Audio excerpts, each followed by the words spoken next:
Hi everybody, y'all know what time it is. Y'all know I'm always unboxing something, so it's unboxing day. And today's unboxing contains skates. They are so pretty, y'all. They are gold and black, and I thought they were the cutest thing ever. I got them from Nordstrom Rack. They were only $59.97, I think.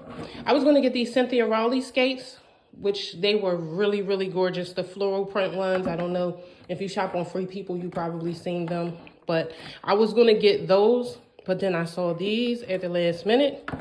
And I said, oh my God, I have to have these. They are so adorable. So let's get into it. Cause honey, a bitch is gonna be skating. The gas prices said no. The gas prices said absolutely not. The gas prices said get you something that you ain't got to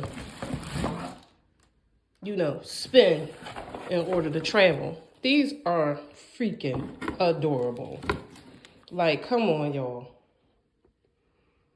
So cute. Now, y'all know I wear a size 9, but I got these in a size 10 so that I could put on like slouchy socks or like thicker socks, whatever kind of socks I want to put on. But these are so cute. And I can't wait to put them on. What y'all think? Did y'all see Usher skating? Child, Usher be killing it on them skates, honey. But I'm about to be Usher, honey. I'm next, okay? So here they are on. So freaking adorable. Y'all see them? They are so freaking cute. I literally can't wait